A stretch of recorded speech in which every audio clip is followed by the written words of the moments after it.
A very happy and cheerful morning to all my dear students. I hope you all are fine at home and taking care of your health. So, we are back with our social studies class. And as you remember, we were studying chapter number 3, the age of farming. Okay, so let us continue with the chapter. Now we are going to study about pottery. Okay, what is it? Pottery. Let's start with it. Farming gave rise to pottery making. Okay, farming gave rise to what? To pottery making. At first, they stored the grains in large baskets, or they preserved it in pits or trenches. Now see, as we studied, they learnt how to grow grains, how to do agriculture. Now, when the food grains are ready, we have to store them also, isn't it? So, first what they did, they stored it in large baskets. Okay, then they preserved it in pits or trenches that they dug below the ground. So what they did, they dug trenches below the ground and there they started to store the food grains. Okay, so that in future also they can use it. Isn't it? It's important, right? Not all the food grains they will use it in once, so they have to preserve it. So to preserve the grains, they used different methods. Storage of grains till the next cultivation season created the need of pottery. So till the next season of cultivation they have to wait and they have to use it wisely. They have to use the grains very carefully. Otherwise it will get over and again they will be hungry. So this gave rise to the need of pottery. It made them realize that we need something proper in which they can store the food grains. So this is how what happened, the development of pottery began. Now moving forward, many kinds of earthen pots were used by the Neolithic people. Okay, many different kinds. They were plain, different in color and had decorations on them. So what they did, they used to decorate it. They were of different colors. Earthen pots. Now what? Earthen pots were also used for cooking food.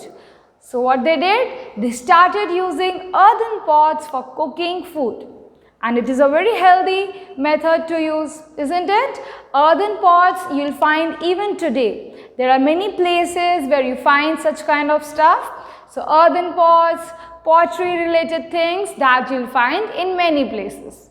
So what they did, they used it for cooking food. Cloth making also started during this age. Cloth making also started. They wove clothes using different kinds of materials. So earlier what they did, whatever they got, they used to cover it. Okay, they used to cover their body with the help of it. Like the animal's bodies, like the animal's skin also they used. Isn't it? We studied about it.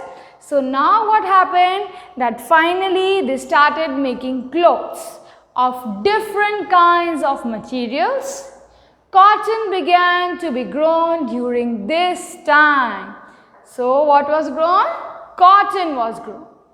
So children, are you seeing how slowly we are evolving? Okay, see, in first chapter what we studied, they were hunters and gatherers. Okay, so whatever food they got, they used to eat it. But then slowly, as we studied in the chapter, that they learned how to do farming, agriculture, they started growing their own crops, became independent. And now finally, they are even making clothes. Okay? Life of the people. There is no direct archaeological evidence regarding the customs and practice of the Neolithic people.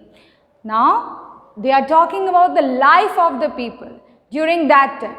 So, what they are telling, there is no such evidence of it. How were the customs during that time? What religions were there? What values they followed? So, we don't have any direct evidence of it. Anthropologists studied the lives of present-day farmers who practice simple agriculture and also observe the lives of herders. Herders who take care of those cattle and animals.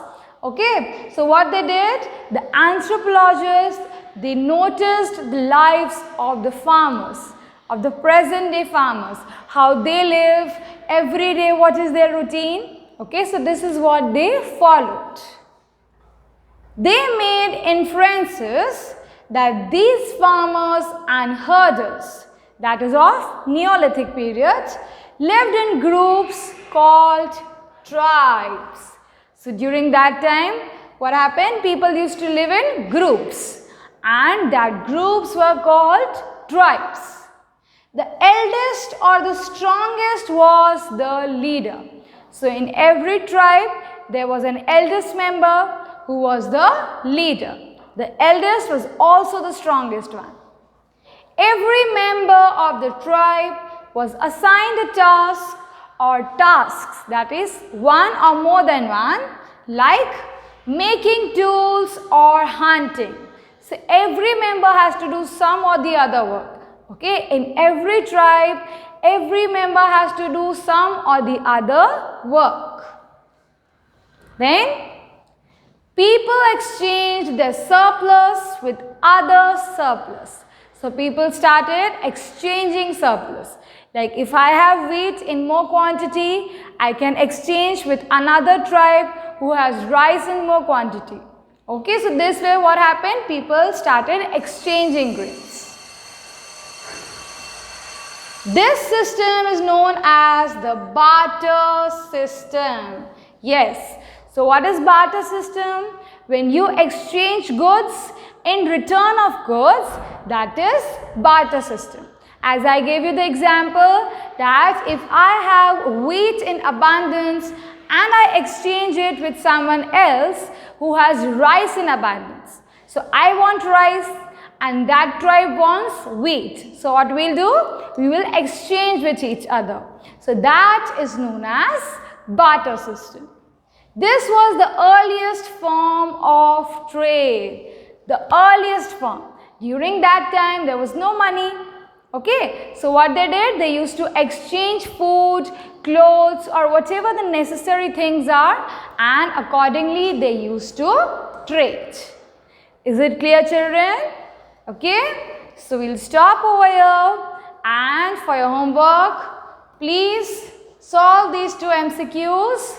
Okay, that is mortars and pestles were two very important dash, and earthen pots were also used for dash.